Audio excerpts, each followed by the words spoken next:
You look at Britain, Canada, and Australia, and on us under Obama, like what was happening to the English-speaking world that was the center of civilization and progress. And it does. You mentioned suicide of the West.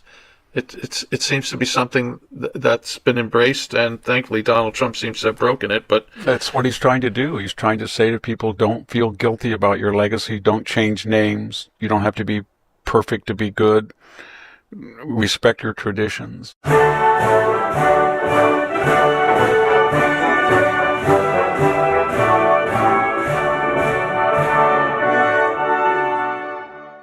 hello, ladies. Hello, gentlemen. Welcome to the Victor Davis Hanson Show. I'm Jack Fowler. Lucky guy. I get to ask Victor questions. Victor is the Martin and Ely Anderson Senior Fellow at the Hoover Institution, the Wayne and Marcia Buskey Distinguished Fellow in History at Hillsdale College. He's got a website, The Blade of Perseus. VictorHanson.com is the address. You should go there early, often. Subscribe to later on in this episode, which I will tell you why you should. Victor, plenty to talk about today. I think today's episode is up on Thursday the 31st. We're recording on Monday the 28th. Topics to get your wisdom on are still Stephen Colbert, New York Democrat mayoral candidate Mondami, and some Democrats who are worrying very publicly about him. Polls, pretty positive polls for Donald Trump and the midterm elections. Clint Eastwood's 95. I want to ask you about what your favorite Clint Eastwood movie is, and maybe European thought police. So that's a range of issues today to get Victor's take on, and we will start on all of that when we come back from these important messages.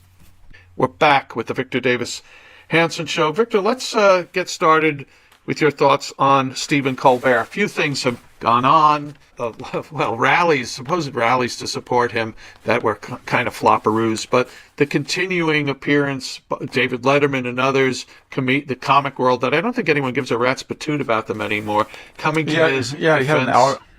I mean, what is the audience is what, 2 or 3 million people? Yeah. And you can get it free, and Gutfield is 3 million, I think, and you have to pay for it.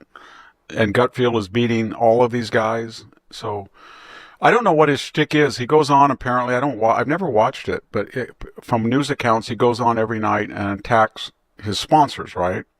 Not his sponsor, the network. Yeah, the network. The network, yeah. Yeah, so he attacks you and me and not us personally, but the people but CBS, right? He's mad about CBS. So right.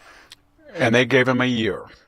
So I guess his shtick is, I'm going to insult them and whine and feel sorry for myself until they fire me. And I hope they fire me so then I can be a wounded fawn, tragic hero.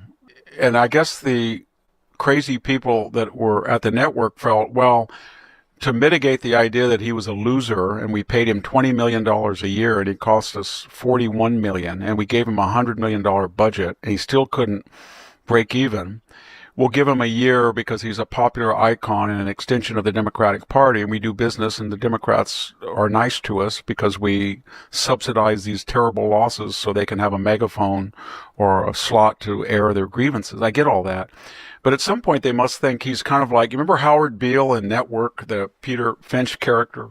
Yeah. He said it was crazy, and then finally he did it so much he got boring and they had to kill him off. They killed him, right? Yeah.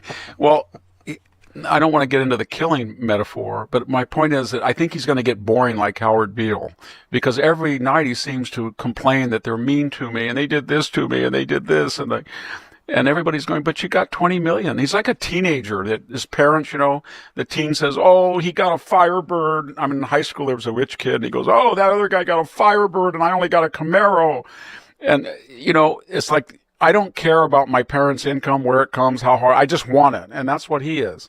Oh, these corporate people, they have all this money. They can afford to pay me 20 million and lose 40 million. No, they can't. And why whine about it? When Tucker Carlson was let go, he had the highest ratings at Fox. Some nights he was getting on special events near 5 million, but usually 3 to 4 million. And they let him go. The Murdoch family did. He was their top winner. He wasn't like Colbert, that he was not losing the money, not at all. And there were people mad at the Murdoch family, but I don't remember anybody. This happened during the Biden administration. I don't remember people saying it's Joe Biden and the left wing drove Tucker out. This is horrible. How did they take one of our... They didn't do that. And I don't remember Tucker complaining. I remember him saying something to the effect, I work for corporate America. I understand. He didn't agree with it. He didn't think it was fair, but he didn't you know what I mean? Whine. Oh, my God.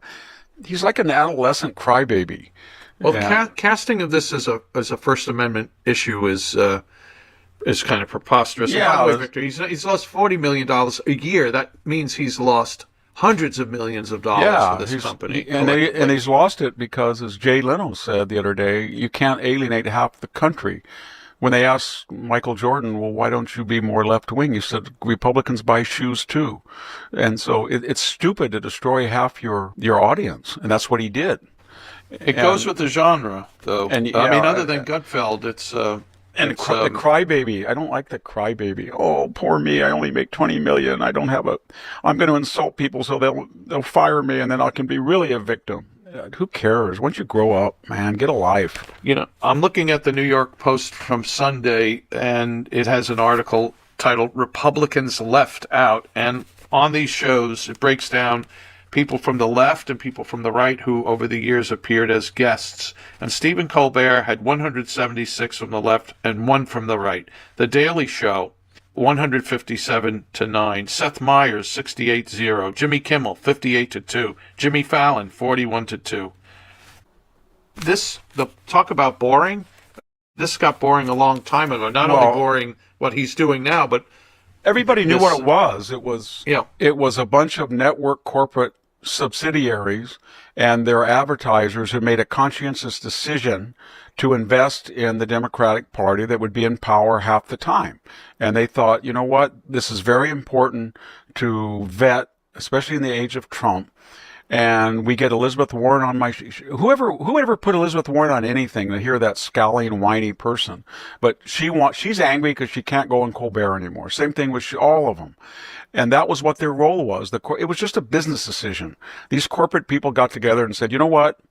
Here's $200 million we lose a year from all of these mediocrities who've ruined late night talk shows. They're not Johnny Carson. They're not Jay Leno. They're not Jack Parr. They're not Dick Cavett. They're just talentless. And they whine and scream. But they put the left on. And it's a good investment to cover our bases. It's like giving to both candidates. That's what they did. And at some point, somebody came in and said, you know what? This guy is costing us $40 million a year. We can pay for 10 or Kimmel or Fallon or these other people. But this guy is the guy that really eats up the money. And we're not going to do it anymore. And so why don't you just go ahead? I didn't remember everybody said, you fired Bill O'Reilly. Oh, my gosh. You took away the biggest conservative voice. This is terrible. They just said, you know what? That happens. Yeah. This is a crisis of the First Amendment. Victor, I think you were on, of this genre, two shows. You were on Gutfeld once. You were on Bill Maher once. Is that correct? Were you on any? Yes, I was. Yeah. I was. Okay. Bill Maher sabotaged me. I had just come back from Libya. I had a ruptured appendix. I had still traces of peritonitis, and they called and said, we can't get anybody to talk about the Iraq war. Could you come on? I said, I don't really think I should. And I said, no, you don't. Bill likes you. He wants you to have an open. So he had a little thing in his ear where he was getting prompts from his director, right? So I went on, and Gandalf, remember that Ian McLean or whatever his name was? Oh, he's a hardcore. First thing he said is, they said, this is Professor Hanson from the Hoover. He said, he's not a professor. And they said, the war, Dick Cheney is a war criminal and all this. And I basically said that I thought the surge was going to work. That was 2007, I think. And I said, the surge will probably work, and whether we get a lasting peace, I don't know. But the idea that it's not going to, and they went crazy, and it was a sabotage. And then the producer called up and said, we feel bad. We didn't think we were going to do that. But I said, I'll never, ever, under any circumstances, for the rest of my life, ever set foot on that show because you lied to me. It was all a setup. I don't care. I'm not mad at you. That's what I think I said something. That's what scorpions do. That's who you are. So it was my fault for agreeing to be persuaded by you. But you know what? You're not going to miss me, and I'm not going to miss you. I'll never set foot on your stage again. And I don't have anything against Bill Maher, but the way that they did it was very unprofessional. When I went on Gutfeld, I just happened to be in New York, and everybody was very friendly. Yeah, you were pretty good that night. I enjoyed it. Yeah. Yeah. Okay, well, Victor, we're going to get to, speaking of New York, we're going to talk about the mayoral race there. Actually, we should talk about what has led to this particular Democrat candidate. Victor, I'm looking, still, I love the New York Post and Sunday's paper. Michael Goodwin, who's a great guy, great columnist, won the Pulitzer Prize once. He used to be on Fox a little bit. I haven't seen him much. I've met him a few times. A good guy. He's got an article, a column, New York polls must condemn Zohran Mamdani's anti-Semitism. And the article is basically about making note that Josh Shapiro, the governor of Pennsylvania, and Rahm Emanuel, the former ambassador to Japan, the former congressman, the former mayor of Chicago, the former top aide to Obama, they have both come out publicly to attack Mamdani. Victor, you've talked any number of times already about Mamdani, but to me, okay, good for you, Shapiro, good for you, Rahm Emanuel, that you're doing this now. But, there is so much culpability with the leadership of the Democrat Party for years, which I think you would put Rahm Emanuel in that category, for creating this party in a way that it would turn out, spit out, puke out someone like Mamdani, and he's the future of this party. And anyway, Victor, any thoughts on the culpability here? Yeah, I think they decided that their message was not appealing to people, whether it was the Green New Deal or open borders or defund the police or redistribution or their foreign policy apologetics. So then they doubled down and they went the full racial, we're going to divide people by race, we're going to let in 12 million new constituents, and we're going to go crazy over Donald Trump and call him, Russian collusion, laptop disinformation, raid Mar-a-Lago, get him off the ballot, indict him. And the logical culmination is somebody like Mamdani. Not just that he's a socialist, but he's a complete fraud. He grew up as an entitled Nepo baby. His father was an endowed professor, a convenient leftist. His mother is a multi-million-dollar subsidized documentary maker. He just had a big wedding festivity in Uganda that was fit for a king, not for a socialist. He keeps saying he's going to look at affluent and whiter neighborhoods. And Mr. Mamdani knows, of course, that when you rate Americans by their ethnic affiliation in terms of per capita income, the number one is Indian Americans from India. So he's basically should say, as an Indian American who is from the most successful and affluent group, I'm going to look at richer and Indian American neighborhoods. But he can't do that because he's a racialist, and that was clear when he claimed that he was an African American, because he was born in Uganda and tried to get special preference under the corrupt affirmative action system, DEI. Everything about him is crazy. He's an anti-Semite. He knows that. He won't even say he won't disown, globalize the Intifada. It's like saying, you're a racist. That's a term I don't feel comfortable when people, I don't feel comfortable. I don't use globalize the Intifada. Would you reject it? No, he appeals to upscale professional elite minorities and mostly white professionals who feel that they are in the same intellectual and social category as the very wealthy who can afford New York, but because their genius has been unrecognized and they're not compensated, they cannot buy a brownstone in the Upper West Side, and they're angry about that. And he comes around and says, I'm going to give you rent control, I'm going to give you this, I'm going to give you that, I'm going to give you that. And we'll see if he turns it into what we expect blue cities are, and we'll see what he does. But he's going to do a lot of damage. But they voted for him, so they get what they deserve.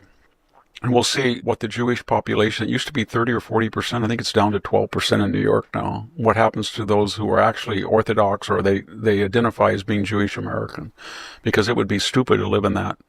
Already, of all the victims of hate crimes, they are the most disproportionate. They compose about 3% of the population. They make up about 40% of hate crimes. And if he's there, it'll be open season. Well, Victor, I'm sorry. Once again, my headphones, same thing happened last show. Something screwy here, but it happens to be with me. But we're going to take a break in a minute. But before we do, I want to drop something on you. I know you've been a big fan of Elon Musk as an inventor. And as we were recording today, a story came out it's on the Daily Mail.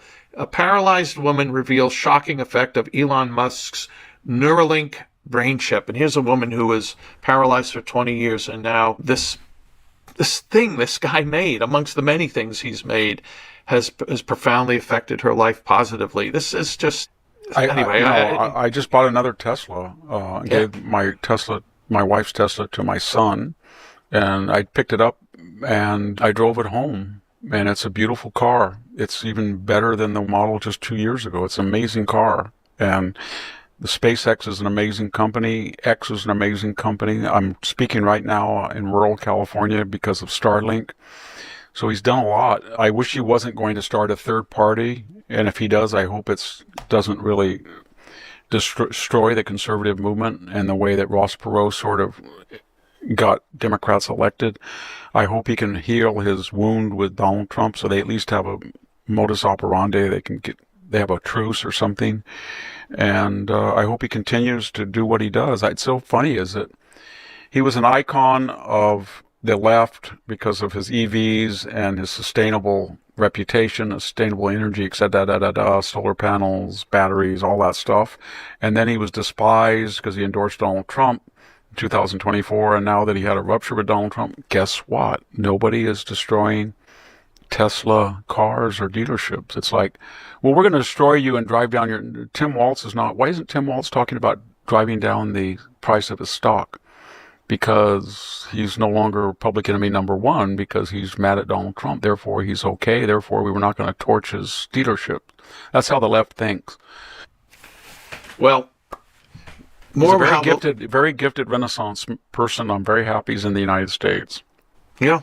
But I have to believe every year we're going to read of some other discovery or some invention that he's created that's made a profound change in things. I agree with you. I hope he sticks to that and less to the third party stuff. Well, Victor, the Europeans have lots of problems, and what they also have is lots of thought police, and we're going to get your thoughts on that. And you've written an important piece on X, Confederacy of Fallacies, and we'll get your share why you wrote that when we come back from these important messages.